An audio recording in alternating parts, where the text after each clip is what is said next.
नमस्कार बच्चों, simplify academy के यूट्यूब चैनल पर आपका बहुत बहुत स्वागत है। और बच्चों, आज ही क्लास में हम लोग डिस्कस करने वाले हैं जिम्नोस्पर्म्स के बारे में। ठीक है, आज का लेक्चर बेसिकली बच्चों हमारा पाइनस और साइकस के डिफरेंसेस पे रहने वाला है। ठीक है, चलिए देखिए बच्चों, अगर जिम्नोस्पर्म्स की बात करते हैं तो इसके लिए हमें थोड़े से बेसिक्स की जरूरत है, जो बेसिक्स हमने 10th क्लास में ऑलरेडी डिस्कस किए हुए हैं। देखिए सुनिए, हमने 10th क्लास में ये पढ़ा हुआ है कि अगर हम किसी स्ट्रक्चर को सीड कहते हैं, है ना, हम अगर किसी स्ट्रक्चर को सीड कहते हैं तो उसके दो तीन फीचर्स हैं अपने यहाँ पर। ठीक है, उसको हम अभी डिस्कस करेंगे, जो हमने 10th क्लास में भी पढ़े हैं। ठीक है, देखिए सीड के ऊपर सबसे बाहर क्या होता है बच्चों, सीड के ऊपर सबसे ऊपर अपना रहता है सीड कोट। ठीक है, और उस सीड के अंदर एक अपना रहता है बच्चा, एम्ब्रियो, जो प्लांट को जन्म देगा, है ना। ये होती है एम्ब्रियोनल एक्सिस, और इस तरीके से दो रहते हैं अपने कॉटिलिडन। अगर हम किसी डायकॉट सीड की बात करें, ये हमने 10th क्लास में पढ़ा हुआ ये वाला स्ट्रक्चर, कि अगर किसी डायकॉट सीड को ड्रॉ करेंगे तो उसका स्ट्रक्चर कुछ ऐसा रहने वाला है। जो ऊपर वाला पार्ट होता है यहाँ पर इस एक्सिस का, वो होता है प्लम्यूल, और जो नीचे वाला पार्ट होता है बच्चों वो होता है अपना रेडिकल। ठीक है, अब मैम हम यहाँ सीड को क्यों डिस्कस कर रहे हैं? सीड को इसलिए डिस्कस कर रहे हैं बच्चों क्योंकि जो जिम्नोस्पर्म्स है हमारे, they are first spermatophyta. Spermatophyta पहले ऐसे ऑर्गेनिजम्स हैं जिनके अंदर सीड बनने वाली है। जिनके अंदर क्या बनने वाली है? जिनके अंदर बनने वाली है अपनी सीड। ठीक है, तो रेडिकल जो है वो किसको जन्म देती है? रेडिकल जो है वो जन्म देती है अपनी रूट को, और जो प्लम्यूल होता है वो जन्म देता है अपना शूट को। ठीक है, ये सब हम बच्चों ने पढ़ा हुआ है। देखिए अब इधर आइए जरा, यहां पर जिम्नोस्पर्म्स जो वर्ड है वो दो वर्ड्स को मिलाकर बना हुआ है, gymno and sperms. Gymno word का मतलब होता है नेकेड। ठीक है, नेकेड का क्या मतलब है? विदाउट कवरिंग, जिसके ऊपर कोई कवर ना हो, विदाउट कवरिंग। और स्पर्मा वर्ड का मतलब होता है बच्चों सीड। तो अभी तक हमने तीन कैटेगरी ऑफ प्लांट्स पढ़ लिए, हमने एल्गा पढ़ लिया है, हमने ब्रायोफाइटा पढ़ लिया है, हमने टेरिडोफाइटा पढ़ लिया है। अभी तक हमने सीड की बात नहीं करी है, क्योंकि जिम्नोस्पर्म्स जो है वो अपने पहले प्लांट हैं जो अपने सीड बियरिंग होते हैं, जिनके पास सीड होती है। ठीक है, अब सीड को आगे समझने के लिए हमें कुछ और बेसिक्स की जरूरत है, जो हमने 10th क्लास में ऑलरेडी पढ़े हुए हैं। हमें पता है कि मैम हम ये पढ़ते थे 10th क्लास में कि जब फर्टिलाइजेशन होता है, जब मेल और फीमेल गैमीट फ्यूज करते हैं प्लांट्स के अंदर, तो जो अपना हमने कौन सा पढ़ा हुआ है बच्चों? हमने पढ़ा हुआ है एंजियोस्पर्म्स के बारे में। जिम्नोस्पर्म्स की कहानी थोड़ी सी मिलती जुलती है, इसलिए थोड़ा सा जिम्नोस्पर्म्स को डिस्कस करना जरूरी है, क्योंकि ये 10th क्लास में हमने डिस्कस किया हुआ है। देखिए हमने क्या पढ़ा था कि फर्टिलाइजेशन के बाद, आफ्टर फर्टिलाइजेशन, जो अपना ओव्यूल होता है ये किसमें कन्वर्ट हो जाता है? इसका बन जाता है सीड, और जो अपनी ओवरी होती है उसका बन जाता है फ्रूट। ये हमने पढ़ा हुआ है। ठीक है, एंजियोस्पर्म्स के अंदर, फ्लावरिंग प्लांट्स के अंदर। लेकिन जो अपने जिम्नोस्पर्म्स है बच्चों, उनमें क्या होता है? उनमें कोई ओवरी नहीं होती। ओवरी किसका पार्ट होती है? ओवरी अपना पार्ट होती है फ्लावर का, और फ्लावर जैसी कोई चीज हमने जिम्नोस्पर्म्स के पास देखने के लिए नहीं मिलती है। तो फ्लावर नहीं है, ओवरी नहीं है, तो फ्रूट भी नहीं है, यहां पर सिर्फ हमें सीड मिलती है। देखिए, इसलिए यहां पर एक स्टेटमेंट लिखा जाएगा जो बिल्कुल करेक्ट है जिम्नोस्पर्म्स के लिए। क्या? Ovules are not covered by ovary wall. Ovules are not covered by ovary wall before and after fertilization. Before and after fertilization. चाहे फर्टिलाइजेशन से पहले की बात कीजिए, चाहे फर्टिलाइजेशन के बाद की बात कीजिए, यहां पर कोई भी ओवरी वॉल नहीं होने वाली है। क्यों? क्योंकि फ्लावर नहीं है, ओवरी नहीं है, तो कोई फ्रूट वॉल नहीं है। कोई भी ओवरी वॉल किसी भी फ्रूट वॉल में कन्वर्ट यहां नहीं होने वाली है। तो यहां पर ऐसी सीड्स को बच्चों हम लोग बोलते हैं नेकेड सीड्स। ऐसी सीड्स जिनके ऊपर कोई कवर नहीं है। ठीक है, एक और स्टेटमेंट देखिए बच्चों यहां पर, सीड्स पोस्ट फर्टिलाइजेशन। देखिए जो मैंने आपको समझाया है मैं उसी को स्टेटमेंट की फॉर्म में आपको लिखवा रही हूं। Seeds post fertilization are not covered, not covered और नेकेड।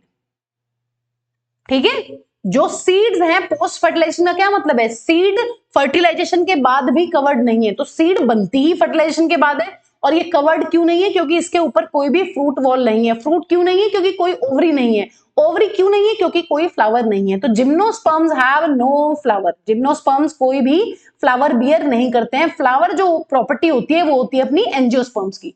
मोनोकॉट और डायकॉट्स की प्रॉपर्टी होती है कि दे बियर फ्लावर। ठीक है बच्चों, ये चीज आप सभी को क्लियर होनी चाहिए। क्या क्लियर होना चाहिए? कि जो सीड ऐसा स्ट्रक्चर है, ये सीड, ये किसकी हमने सीड बनाई है? सीड बनाई है हमने डायकॉट की। सीड तो यहां पर बनेगी। डायकॉट्स कौन होते हैं बच्चों? डायकॉट्स होते हैं अपने एंजियोस्पर्म्स। तो एंजियोस्पर्म्स की कहानी आपको पहले इसलिए बताई गई है क्योंकि ये आपने पढ़ा हुआ है। तो सीड एंजियोस्पर्म्स में बनती है, उनकी सीड कवर्ड भी होती है। ठीक है, यहां पर क्या होगा? सीड कोट के अलावा यहां पर फ्रूट वॉल भी होगी, है ना। इसके ऊपर क्या होगी? एंजियोस्पर्म्स की अगर बात करें, यहां पर फ्रूट वॉल भी रहने वाली है। लेकिन अपने जिम्नोस्पर्म्स में, उनके नाम से ही हमें पता चल रहा है, जिम्नोज, नेकेड, उनकी सीड के ऊपर कोई कवर नहीं है, उनकी सीड नेकेड है। ठीक है, ये चीज आपको बच्चों क्लियर होनी चाहिए। आइए अब देखिए, अगर हम बात करते हैं साइज की, पहले हम थोड़ा सा आज के लेक्चर में जनरल पढ़ने वाले हैं बच्चों जिम्नोस्पर्म्स के बारे में। कल की क्लास में हम लोग लाइफ साइकिल डिस्कस करेंगे। अगर हम बात करते हैं साइज की या हाइट ऑफ जिम्नोस्पर्म्स की, तो यहां पर हमें श्रब्स मिलती हैं देखने के लिए। ठीक है, यहां पे हमें मीडियम साइज प्लांट्स मिलते हैं बच्चों, बहुत। ठीक है, मीडियम साइज प्लांट्स हैं।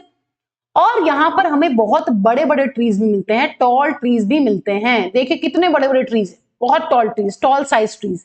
अब यहां पर हमें एक एग्जाम्पल लर्न करना है। एग्जाम्पल है अपना सीकुआ।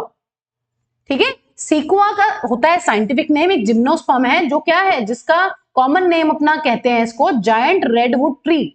Giant redwood tree.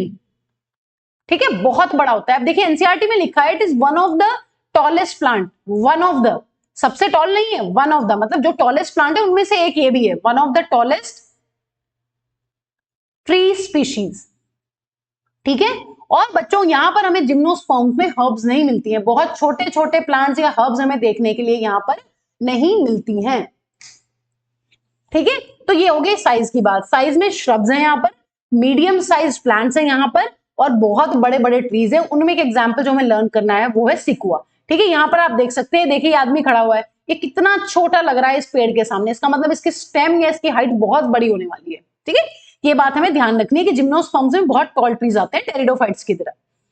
आइए अब बच्चों, ये जो हमारा लेक्चर रहने वाला है, आज का पूरा लेक्चर जो है वो बेस्ड है अपना साइकस और पाइनस के ऊपर। ये दो जिम्नोस्पर्म्स हैं जिनके डायग्राम एनसीईआरटी में ऐसे ही दिए गए हैं, तो आपको ये ध्यान रखना है। देखिए एक बार थोड़ा सा यहाँ पर ट्री को एनालाइज कर लेते हैं, दोनों ट्रीज को, ताकि हमारे लिए आगे हम पढ़ने वाले हैं इनकी स्टेम के बारे में, हम पढ़ने वाले हैं बच्चों इनकी लीव्स के बारे में, और हम पढ़ने वाले हैं यहाँ पर इनकी रूट्स के बारे में। वो हमारे लिए थोड़ा सा पढ़ना आसान हो जाएगा अगर हम पहले ही अपने दिमाग में इनकी इमेज बना लें। देखिए यहां पर आप देखिए बहुत छोटी सी हाइट का प्लांट है साइकस, और देखिए इसकी कितनी बड़ी बड़ी लीव्स हैं बच्चों। ये इसकी एक लीव है, इतनी बड़ी बड़ी लीव्स है। अभी मैं आपको समझाऊंगी कि मैम ये एक लीव क्यों है। ये इसकी एक लीव है, देखिए कितनी बड़ी बड़ी लीव्स है। अगर हम यहाँ पर पाइनस की लीव्स को देखें बच्चों, पाइनस की लीव्स ऐसे हैं, देखिए बिल्कुल निडल लाइक है, सुई की तरह है, बिल्कुल पतली पतली, बहुत ही पतली लीव्स है। ठीक है, और दूसरी इंपॉर्टेंट चीज क्या देखने के लिए मिल रही है? दूसरी इंपॉर्टेंट चीज ये देखने के लिए मिल रही है, मैम ये सारी लीव्स ना यहाँ से ओरिजिनेट हुई है। देखो ये कुछ सेंटर है और यहाँ से सारी की सारी लीव्स अपनी निकल रही हैं। तो ऐसा है, अभी बताएंगे कि क्या मतलब है इस चीज का। दूसरी इंपॉर्टेंट चीज, मैम यहाँ पर तो अगर हम स्टेम देख रहे हैं तो स्टेम ऐसे जा रही है और उसमें देखिए ब्रांचेस भी निकल रही है स्टेम में से। यहाँ पर फिर ब्रांचेस इस तरीके से, है ना। तो यहाँ पर तो ब्रांचेस भी देखने के लिए मिल रही है, यहाँ ऐसा कुछ नहीं मिल रहा है। ठीक है, तो बच्चों एक बार अपने दिमाग में आप इस डायग्राम को बिठाइए ताकि हमारे लिए साइकस और पाइनस को पढ़ना बहुत आसान हो जाए। देखिए आइए, अगर बच्चों हम यहाँ पर रूट्स की बात करते हैं, उस डायग्राम में हमें रूट्स तो नजर नहीं आ रही, लेकिन अगर हम रूट्स ऑफ जिम्नोस्पर्म्स की बात करते हैं तो जनरली जिम्नोस्पर्म्स के अंदर बच्चों जो हमें रूट देखने के लिए मिलती है वो होती है अपनी टैप रूट। कौन सी रूट बच्चों? Tap root. ठीक है, टैप रूट देखने के लिए मिलती है। टैप रूट कौन सी रूट होती है? ये वो रूट होती है विच arise from radical. Arise from radical, जो रूट हमारी रेडिकल से निकलती है उसको हम ट्रू रूट या फिर टैप रूट कहते हैं, और वो हमारे निकलती है रेडिकल से। अभी हमने रेडिकल के बारे में पढ़ा, क्या पढ़ा कि मैम इस तरीके से सीड में एम्ब्रियो जो होता है उस एम्ब्रियो का पार्ट है, ये अपनी एम्ब्रियोनल एक्सिस है। एम्ब्रियोनल एक्सिस में मैम नीचे वाला जो पार्ट होता है वो होता है रेडिकल, और आप कह रहे हो कि इस रेडिकल से जो रूट निकलती हैं उनको बोलते हैं हम टैप रूट। ठीक है, देखिए रूट कैसे निकलती है बच्चों। देखिए यहां पर ये अपनी रेडिकल है और रेडिकल डिवाइड कर करके इस तरीके से एक रूट बनाता है बहुत लंबी। इस रूट को हम लोग बोलते हैं प्राइमरी रूट। रेडिकल से जो एक ब्रांच निकलती है, बहुत लंबी सी जो रूट निकलती है, उसको बोलते हैं प्राइमरी रूट। और इस प्राइमरी रूट में से बच्चों बहुत सारी इस तरीके से ब्रांचेस निकलती हैं। प्राइमरी, ये प्राइमरी हो गई जो पहली रूट है, फिर उससे जो साइड में निकली है उसको सेकेंडरी बोलते हैं, फिर टर्शरी, फिर क्वार्टनरी। इस तरीके से यहां पर बहुत सारी ब्रांचेस निकलने वाली है अगर हम ध्यान दें तो। इसका मतलब जो रेडिकल से अपनी रूट ओरिजिनेट हुई है, जो मेन एक्सेस ओरिजिनेट हुई है, वो है प्राइमरी रूट, और जो उसके बाद निकली है उनको हम लोग बोलते हैं सेकेंडरी रूट, और जो उसमें से आगे निकली है उसको हम लोग बोलते हैं बच्चों टर्शरी रूट। ठीक है, तो इस तरीके से ऐसी रूट को हम बोलते हैं बच्चों टैप रूट, जिसकी मेन एक्सेस नीचे नीचे नीचे नीचे जाए, जिसको प्राइमरी रूट बोलते हैं, और उसमें से बहुत सारी ब्रांचेस निकले, उन ब्रांचेस को हम सेकेंडरी और टर्शरी रूट्स बोलते हैं। जैसे यहां पर आप देख सकते हैं इस डायग्राम में कि यहां पर देखिए ये कोई जिम्नोस्पर्म है, इसकी एक रूट नीचे जा रही है इस तरीके से बहुत बड़ी सी, और यहां पर ये ब्रांचेस निकल रही हैं, ये है अपनी सेकेंडरी रूट इस तरीके से, और इस सेकेंडरी रूट में से भी देखिए ब्रांचेस निकल रही है इस तरीके से। ठीक है, देख सकते हैं आप यहां पर। ठीक है, तो ये क्या है अपना जिम्नोस्पर्म्स की जो रूट होती है वो होती है बच्चों अपनी टैप रूट। टैप रूट वो रूट होती है जो अपनी निकलती है रेडिकल से। अभी हम मॉर्फोलॉजी में और अलग टाइप की रूट्स को भी पढ़ने वाले हैं, जैसे कि एडवेंटिशियस रूट, ठीक है, जो रेडिकल से ना ग्रो करके कहीं और से ग्रो करती है, स्टेम बेस से ग्रो करती है स्टेम के, उसको हम डिटेल में वही डिस्कस करने वाले हैं। ठीक है, ये चीज हमें क्लियर होनी चाहिए कि जिम्नोस्पर्म्स में जो रूट होती है वो होती है टैप रूट। ओके बच्चों, चलिए अब दोनों की रूट्स डिस्कस कर लेते हैं, पाइनस और साइकस। देखिए पाइनस की रूट में बच्चों हमें फंगल एसोसिएशन देखने के लिए मिलता है। फंगल मतलब जो अपना पाइनस प्लांट है, पाइनस जिम्नोस्पर्म है, उसकी रूट में बहुत सारी फंगस रहती हैं जो एसोसिएशन बना के रहती हैं। Fungal associations in the form of mycorrhiza. इस माइकोराइजो को बच्चों हम कई बार अभी तक डिस्कस कर चुके हैं, हमने चैप्टर नंबर 2 में भी इसको डिस्कस किया है, और हमने इसको डिस्कस किया है फंगस के अंदर, है ना। फंगस में हमने डिस्कस किया था कि जब कोई एल्गा किसी फंगस के साथ एसोसिएशन बनाता है उसको हम लोग क्या बोलते हैं, क्या बोलते हैं बच्चों, उसको हम लोग बोलते हैं लाइकेन्स। लेकिन बच्चों जब माइकोराइजा, जब आपका माइको मतलब फंगस और राइजा मतलब रूट्स ऑफ हायर प्लांट्स, जब ये एसोसिएशन होता है, इस एसोसिएशन को बच्चों हम लोग बोलते हैं माइकोराइजा। ठीक है, तो यहां पर देखिए किस तरीके से रूट के बिल्कुल ही पास में क्लोज एसोसिएशन में ग्रो हुई है कौन, फंगस। अब बच्चों ये किस टाइप का रिलेशन है, ये रिलेशन है अपना म्यूचुअलिस्टिक, क्योंकि इसमें दोनों को फायदा है। ऐसी रिलेशन को हम बोलते हैं म्यूचुअलिज्म या फिर सिम्बायोसिस।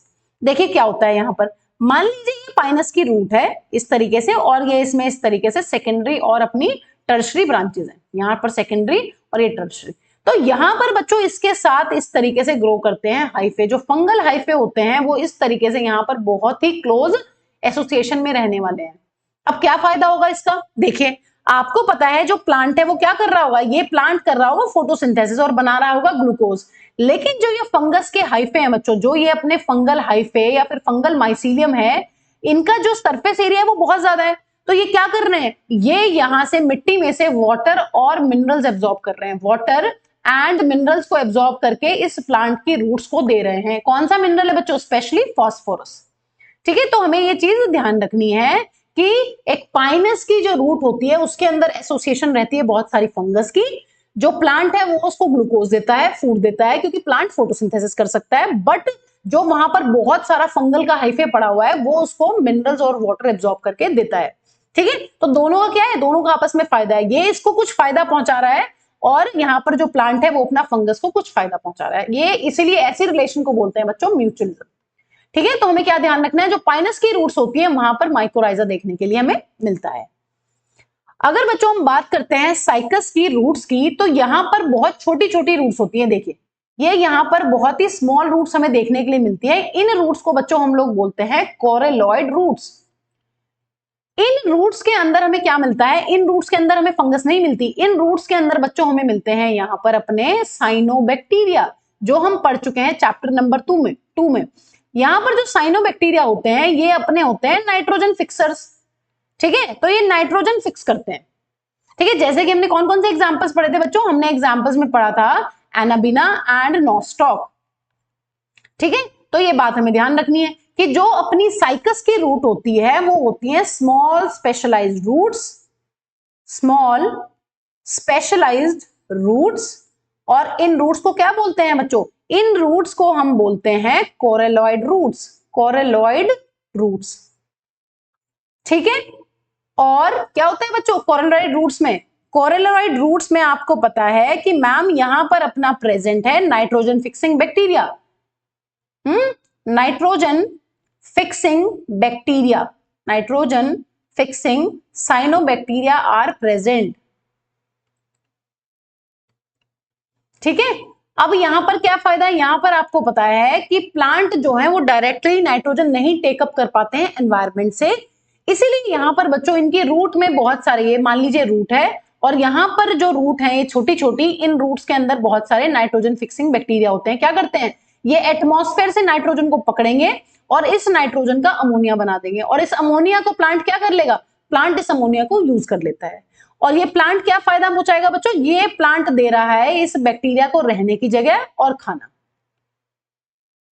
ठीक है, तो ये बातें हमें ध्यान रखनी है कि जो अपनी साइकस की रूट्स होती है वो होती है स्पेशलाइज्ड रूट्स, रूट्स का नाम है कोरेलॉइड रूट्स। इन रूट्स के अंदर रहते हैं अपने नाइट्रोजन फिक्सिंग साइनोबैक्टीरिया, या फिर साइनोबैक्टीरिया का दूसरा नाम क्या है बच्चों? साइनोबैक्टीरिया का दूसरा नाम है अपना blue green alga, blue green alga. हमने दो एग्जांपल्स पढ़े हैं, वही हमने यहाँ पर नोट किए हैं, नाबिना एंड नोस्टॉक। ये प्लांट को हेल्प कर रहे हैं नाइट्रोजन फिक्स करने में, ताकि नाइट्रोजन को यूज करके प्लांट बहुत सारे अमाइनो एसिड्स बना सके, और प्लांट इसको शेल्टर और फूड प्रोवाइड कर रहा है। तो यहां पर भी क्या है? दोनों का फायदा है ऑलमोस्ट। ठीक है बच्चों, चलिए अब डिस्कस कर लेते हैं बच्चों लीव्स के बारे में। देखिए, अगर हम लीव्स की बात करते हैं तो यहां पर जो अपने जिम्नोस्पर्म्स की लीव्स होती हैं वो दोनों टाइप की हो सकती हैं। ये सारी चीजें वैसे हम बच्चों डिटेल में डिस्कस करने वाले हैं मॉर्फोलॉजी वाली यूनिट में, बट जो जो जरूरत है मैं वो यहां पर आपको समझा देती हूँ। देखिए, सिंपल और कंपाउंड, जिम्नोस्पर्म्स के अंदर हमें सिंपल और कंपाउंड दोनों टाइप की लीव्स मिलती है। अभी बता रही हूँ क्या मतलब होता है। दूसरी इंपॉर्टेंट चीज बच्चों यहां पर ये है, जो यहां लीव्स होती हैं, leaves can withstand extreme condition. सबसे important point, can withstand extreme of conditions. जैसे कि कौन कौन सी कंडीशन? टेम्परेचर का लो होना, ह्यूमिडिटी का बहुत ज्यादा लो होना, एंड विंड। ठीक है, जो यहां पर हमें जिम्नोस्पर्म्स में, जिम्नोस्पर्म्स बेसिकली बच्चों हमें बहुत एक्सट्रीम कंडीशंस में देखने के लिए मिलते हैं। तो अगर ये एक्सट्रीम कंडीशंस में होते हैं तो वहां पर एक्सट्रीम कंडीशंस होंगी, जैसे कि टेम्परेचर बहुत लो हो सकता है, बहुत ठंड हो सकती है, ह्यूमिडिटी, एयर में जो मॉइस्चर कंटेंट है वो लो हो सकता है, और बहुत तेज तेज हवाएं जहां पर चलती हैं, ये प्लांट हमें वहां पर भी मिलते हैं।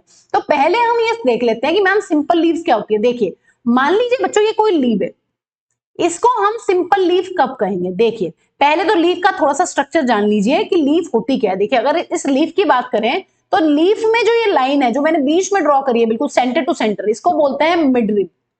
और जो ये लीफ का फ्लैट सरफेस होता है बच्चों, इसको कहते हैं लीफ लेमिना या फिर लीफ ब्लेड। ठीक है, और ये लीफ जहां पॉइंट पर अटैच होती है बच्चों, इसके पॉइंट पर यहां पर होता है कि एक्सिलरी बड। पिछले लेक्चर में भी इसको डिस्कस कर चुके हैं। एक लीफ की क्या पहचान होती है? एक लीफ की पहचान होती है कि मैम इसके एक्सिल पर, या जो लीफ है हमारी जिस स्टेम से या जिस ब्रांच से जुड़ी होती है, उसको लीफ हम तब कहते हैं जब यहां पर एक एक्सिलरी बड होती है। अब देखिए, सिंपल लीफ बच्चों कैसी कैसी हो सकती है? ये सिंपल लीफ है अपनी, है ना, यहां पर एक एक्सिलरी बड है, और ये देखिए लेमिना पूरा क्या है? पूरा एंटायर लेमिना है, मतलब लेमिना में कहीं भी कट्स नहीं है। इसका मतलब आप अभी समझेंगे। देखिए, एक दूसरी लीफ में मैं यहां पर बना रही हूं, देखिए इस तरीके से लीफ में कट है, लीफ में क्या हो गया है? लीफ कहीं कहीं से अंदर अंदर धसी हुई है, तो ये भी अपनी सिंपल लीफ है। ये दोनों लीव्स जो मैंने ड्रॉ करी हैं, ये दोनों सिंपल लीव्स हैं। मतलब सिंपल लीव्स की क्या पहचान है? सिंपल लीव्स की पहचान ये है मैम कि उसमें अपना लेमिना जो होता है वो होने वाला है एंटायर, कंप्लीट है। देखिए, लेमिना कहीं भी कट्स नहीं है। अगर कट्स होंगे तो वो बहुत छोटे कट्स होते हैं। जो लेमिना है वो इंसिजन्स कॉज करता है, अंदर अंदर अंदर गड्ढे बनाता है, लेकिन वो गड्ढे इतने बड़े नहीं होते कि वो मिडरिब को टच कर दे। ठीक है, ये पहचान है सिंपल लीफ की। अब अगर हम बात करते हैं बच्चों कंपाउंड लीफ की, क्योंकि मैम कंपाउंड लीफ कैसी होती है? देखिए, कंपाउंड लीफ में बच्चों इंसिजन्स होते हैं बहुत बड़े बड़े, जैसे कि मान लीजिए ये अपनी ब्रांच है और ये इस तरीके से अपनी मिडरिब है, और यहां पर जो अपना लीफ का लेमिना होता है वो छोटी छोटी लीफलेट्स में कट जाता है। देखिए, यहां पर क्या हुआ है? इस तरीके से ये जो लेमिना था अपना, ये इतना कट चुका है बच्चों कि इसने यहां पर छोटी छोटी क्या बना दी है? छोटी छोटी लीफलेट्स बना दिए, मतलब ये अंदर जाते गए जाते गए जाते गए जाते गए और इन्होंने इस तरीके से छोटी छोटी छोटी छोटी ब्रांचेस बना दी। अब आपके दिमाग में एक सवाल आएगा, मैम आपको कैसे पता ये लीफ नहीं है, ये लीफलेट्स हैं, आप इनको लीफलेट्स क्यों बोल रहे हो? देखो, हम इनको लीफ इसलिए नहीं बोल रहे हैं, हम लीफलेट्स इसलिए बोल रहे हैं बच्चों इनको, क्योंकि हमें अगर ये लीफ होती तो यहां पर एक्सिलरी बड देखने के लिए मिलता, लेकिन कंपाउंड लीफ में जो एक्सिलरी बड होता है वो यहां पर देखने के लिए मिलता है। इसका मतलब ये पूरा स्ट्रक्चर एक लीफ है। इसका मतलब यहां पर जो लीफ थी वो बहुत छोटे छोटे लीफलेट्स में डिवाइड हो गई है और ये है अपनी यहां पर एक्सिलरी बड। ठीक है बच्चों, इसका मतलब ये हो गई अपनी कंपाउंड लीफ। देखिए कंपाउंड लीफ के और भी टाइप्स होते हैं, पाल्मेटली कंपाउंड होती है, बट उसकी अभी जरूरत नहीं है, इससे मैं आपको नहीं समझा रही हूँ, ये मैं आपको मॉर्फोलॉजी में समझाऊंगी। ऐसी लीफ को बच्चों, जैसी ये वाली कंपाउंड लीफ है जैसी मैंने ड्रॉ करी है, इसको कहते हैं पिन्नेटली कंपाउंड लीफ। ठीक है, पिन्नेटली कंपाउंड लीफ, इतने से आपका काम यहां पर बन जाएगा। देखिए इसका मतलब जिम्नोस्पर्म्स की जो लीव्स होती है वो हार्श कंडीशन में सर्वाइव कर सकती हैं। ठीक है, और वो सिंपल और कंपाउंड दोनों टाइप की हो सकती हैं। देखिए अब साइकस और पाइनस की लीव्स को डिस्कस कर लेते हैं। अगर हम बात करते हैं बच्चों पाइनस की लीव्स की, तो देखिए पाइनस की जो लीव्स होती है इस तरीके से कैसी है बच्चों, देखिए बहुत पतली पतली है। यहाँ पर एक तो ये सिंपल लीव्स है, कैसी लीव्स है, सिंपल है, और बहुत ही बच्चों पतली पतली है। कैसी है, दे आर निडल लाइक। इनको निडल लाइक होने की क्या जरूरत है मैम? निडल लाइक लीव्स इसलिए हैं बच्चों to reduce surface area, to reduce surface area. जितना कम सरफेस एरिया होगा उतना ही कम असर पड़ेगा इनके ऊपर तेज हवाओं का, मॉइस्चर बहुत कम होने का एयर में, और लो टेम्परेचर का। ठीक है, ये सारी की सारी जो एक्सट्रीम कंडीशंस है उनको झेल जाने वाले हैं इन लीव्स के कारण। अब दूसरी इंपॉर्टेंट चीज बच्चों हमें पाइनस में जो देखने के लिए मिलती है, या हम बात करें कॉनिफर्स में, जो प्लांट हमारे कोन शेप के होते हैं, अभी मैं आपको डायग्राम दिखाऊंगी। फाइनली जिन प्लांट्स की शेप हमारी इस तरीके से बन के आती है उनको हम कॉनिफर्स कहते हैं, जो कोन शेप के होते हैं। उसमें हमारा साइकस नहीं आता है, पाइनस और सीड्रस आते हैं। ठीक है, भी डिस्कस कर रहे हैं। उनके अंदर दो चीजें और देखने के लिए मिलती हैं ऐसी एक्सट्रीम कंडीशंस को झेलने के लिए। बच्चों यहां पर जो लीव्स में अपने स्टोमेटा रहते हैं वो रहते हैं संकन स्टोमेटा। संकन स्टोमेटा का मतलब है जो स्टोमेटा है वो थोड़े से हल्के से अंदर की तरफ है ना। हमने 10th क्लास में पढ़ी हुई एक बात कि जो मैम स्टोमेटा होते थे वो तो इस तरीके से एपिडर्मल सेल्स कुछ मॉडिफाई होके गार्ड सेल्स बनाती थी, और उन गार्ड सेल्स के बीच में जो गैप रहता था उसको स्टोमेटा बोलते थे मैम, है ना, जो ओपनिंग रहती थी गार्ड सेल्स के बीच में। एपिडर्मल सेल्स की मॉडिफिकेशन थे मैम वहां पर तो गार्ड सेल। ठीक है, एपिडर्मल सेल्स। ठीक है बच्चों, epidermal cell, let me erase this, wait let me write it somewhere else.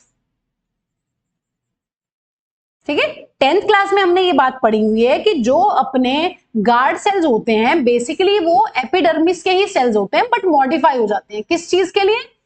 अगर उनके अंदर पानी रहता है तो स्टोमेटा ओपन रहता है, अगर पानी नहीं होता है गार्ड सेल्स के अंदर तो स्टोमेटा क्लोज होता है। अब देखिए यहां पर जो स्टोमेटा है वो अंदर धसे हुए हैं, वो बिल्कुल एपिडर्मिस में नहीं है, ऊपर नहीं है, अंदर की तरफ है।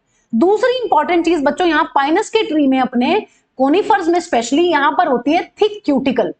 क्यूटिकल क्या होती है बच्चों? क्यूटिकल एक वैक्सी लेयर होती है जो क्यूटिन की बनी होती है ना। एक वैक्सी लेयर है जो एक मटेरियल होता है अपना क्यूटिन, उसकी बनी हुई होती है बच्चों।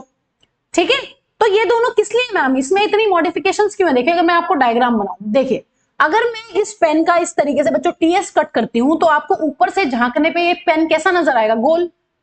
इसी तरीके से अगर मैं यहां पर एक निडल लाइक लीफ को कट करती हूं और मैं इसका सेक्शन देखती हूं तो मुझे ऐसा दिखने वाला है जैसे कि ये पेन, इसको आप निडल मान लीजिए, इसको ऐसे हमने कट किया टीएस, हमने इसका क्या लिया? हमने इसका लिया ट्रांसवर्स सेक्शन। तो जब हम पाइनस की लीफ का ट्रांसवर्स सेक्शन लेते हैं बच्चों हमें ऐसा देखने के लिए मिलता है। कैसा देखने के लिए मिलता है? कि जो अपनी आउटर बाउंड्री है, ये जो क्यूटिकल है वो बहुत ही थिक है, यहाँ पर बहुत ही मोटी हमें क्या नजर आने वाली है? बहुत ही मोटी हमें क्यूटिकल नजर आने वाली है। और दूसरी इंपॉर्टेंट चीज है मैम, जो स्टोमेटा है वो भी ऊपर नहीं है, वो हल्के से क्या है? हल्के से संकन है अंदर की तरफ इस तरीके से। ये अपने हैं बच्चों स्टोमेटा। ठीक है, तो ये हो गए संकन स्टोमेटा और ये हो गई अपनी थिक क्यूटिकल। क्यों है बच्चों? To prevent water loss. इनका फंक्शन क्या है? इन दोनों का फंक्शन है टू प्रिवेंट वाटर लॉस।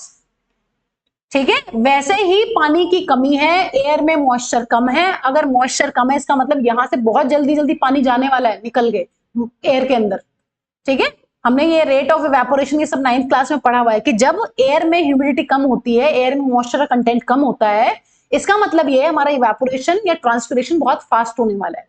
ठीक है, तो इसीलिए बच्चों यहाँ पर बहुत अच्छा मॉडिफिकेशन है ये कि पाइनस के जो ट्री होते हैं वो एक्सट्रीम कंडीशंस में सर्वाइव कर पाते हैं। उनकी लीव्स नीडल लाइक हो गई हैं, है ना, सरफेस एरिया कम हो गया है और उनके स्टोमेटा अंदर की तरफ धसे हुए हैं हल्के से और क्यूटिकल उनके ऊपर होती है थिक।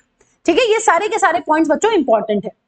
अब देखिए, अगर साइकस की बात करते हैं बच्चों, साइकस की लीव्स कैसी होती हैं? साइकस में मिलती हैं हमें देखने के लिए पिन्नेटली कंपाउंड लीव्स। कैसी लीव्स है बच्चों? Pinnately compound leaves. Pinnately compound leaves मैं आपको बता चुकी हूं पिन्नेटली कंपाउंड लीफ कैसी होती है। देखिए, पिन्नेटली कंपाउंड लीफ है, इसमें जो मिडरिब होती है बच्चों, मिडरिब यहां पर अपनी कहलाती है क्या? मिडरिब को बोलते हैं हम लोग रैकिस, अभी पढ़ेंगे मॉर्फोलॉजी वाले चैप्टर में। और ये सारी हैं बच्चों यहाँ पर लीफलेट्स। ये क्या है बच्चों? ये इस तरीके से यहाँ पर है बहुत सारी लीफलेट। फिर वही सवाल, मैम आपको कैसे पता ये लीफलेट है? अब आपको भी समझ में आ गई होगी ये बात, मैंने इतनी बार बता दी है। यहाँ पर एक ब्रांच होगी और यहाँ पर अपनी रहने वाली है मैम एक्सिलरी बड। एक लीफ की ये पहचान होती है कि वो लीफ जहां पर अटैच्ड होती है उस पॉइंट ऑफ अटैचमेंट पर क्या प्रेजेंट होता है? उस पॉइंट ऑफ अटैचमेंट पर प्रेजेंट होती है अपनी एक्सिलरी बड। ठीक है बच्चों, तो इस तरीके से पिन्नेटली कंपाउंड लीव होती है जो कि सर्वाइव फॉर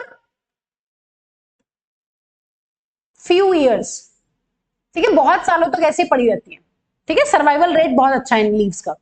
देखिए, अब अगर बात करते हैं स्टेम की बच्चों, हमने लीव्स और रूट्स डिस्कस कर लिया, हम स्टेम की बात कर रहे हैं, जिम्नोस्पर्म्स की। अगर हम पाइनस की ट्री को देखें और अगर हम साइकस के ट्री को देखें, और एनसीईआरटी ने एक और एग्जांपल दिया हुआ है बच्चों, सीड्रस। आप देखिए यहां पर आपको स्टेम कैसी नजर आ रही है। यहां पर अगर आप ध्यान से देखें तो ये अपनी रहने वाली है बच्चों साइकस की स्टेम। तो साइकस की स्टेम कैसी नजर आ रही है बच्चों? जो अपनी साइकस की स्टेम है वो है अनब्रांच्ड। मैं यहां पर लिखती हूं बच्चों, वो है अपनी अनब्रांच्ड, कोई ब्रांचेस नजर नहीं आ रही हैं। मैम ब्रांचेस कैसी होती है? यहां पर देख लीजिए, ये आपकी मेन स्टेम है बच्चों, और मेन स्टेम में से देखिए इस तरीके से बहुत सारी आपकी ब्रांचेस निकल रही हैं, बहुत सारी ब्रांचेस देखिए। ठीक है, इसी तरीके से आप सीड्रस में देख सकते हैं कि ये मेन ब्रांच है, मेन स्टेम ब्रांच है, और ये देखिए इसमें से बहुत सारी आपकी ब्रांचेस निकल रही हैं, और ब्रांचेस में से भी देखिए सब ब्रांचेस। ठीक है, तो पाइनस की जो अपनी स्टेम होती है बच्चों वो होती है अपनी ब्रांच्ड, और सीड्रस की जो अपनी स्टेम होती है बच्चों वो भी होती है ब्रांच। दोनों एग्जांपल्स आपको ध्यान रखने हैं। लेकिन जो साइकस की अपनी स्टेम होती है वो अनब्रांच होती है। यहां पर हम देख सकते हैं ये साइकस की अपनी अनब्रांच स्टेम है। इतनी बातें बच्चों बेसिक हमें सभी को पता होनी चाहिए। चलिए देखिए, अब हमारी एनसीईआरटी ने एक और डायग्राम दिया हुआ है जिंगो, है ना, जिंगो। इसकी जो लीव्स होती हैं वो थोड़ी सी स्पेशल टाइप की लीव्स हैं। वो देखने में कैसी लग रही हैं? देखिए बच्चों, ऐसी लग रही हैं देखने में। कैसी लीव्स हैं? इन लीव्स की जो अपनी शेप होती है वो होती है फैन शेप्ड। कैसी लीफ है? फैन शेप्ड लीव्स हैं। आपको डायग्राम पूरा लेबलिंग पता होनी चाहिए। देखिए ये है यहाँ पर लॉन्ग शूट, ठीक है बच्चों, और ये है इस तरीके से ड्वार्फ शूट। ड्वार्फ मतलब शॉर्ट शूट। ठीक है, लॉन्ग शूट और ड्वार्फ शूट की आपको लेबलिंग आनी चाहिए। और देखिए यहां पर ये है बच्चों सीड्स। कभी आपको लगे फ्रूट्स, जिम्नोस्पर्म्स में फ्रूट्स नहीं बनते हैं बच्चों। जिम्नोस्पर्म्स में कोई फ्रूट फॉर्मेशन नहीं है, ये सीड है। और सीड कैसी है? Naked seeds. नेकेड सीड्स का क्या मतलब है आप समझ गए? नेकेड सीड्स का मतलब होता है मैम वो सीड्स जिनके ऊपर कोई कवरिंग नहीं है। ठीक है बच्चों, तो हमने यहां पर अपना जनरल इंट्रोडक्शन खत्म कर लिया है। अब हम नेक्स्ट चैप्टर में पूरा का पूरा लाइफ साइकिल यहां पर डिस्कस करने वाले हैं, जिसमें हम लोग पढ़ने वाले हैं कि जो हमारे सारे के सारे जिम्नोस्पर्म्स होते हैं वो हेट्रोस्पोरस होते हैं, और किस तरीके से हम पढ़ेंगे अभी यहाँ जिम्नोस्पर्म्स में नेक्स्ट लेक्चर में कि हमें मेल और फीमेल कौन देखने के लिए मिलते हैं। थैंक्स फॉर वॉचिंग बच्चों, अगर आपको हमारे लेक्चर्स पसंद आते हैं प्लीज शेयर कीजिए अपने दोस्तों के साथ, सब्सक्राइब कीजिए हमारा चैनल, और आप वीडियो पर कमेंट करके हमें बताइए कि आपको हमारे लेक्चर्स कैसे लग रहे हैं। ठीक है, थैंक यू बच्चों।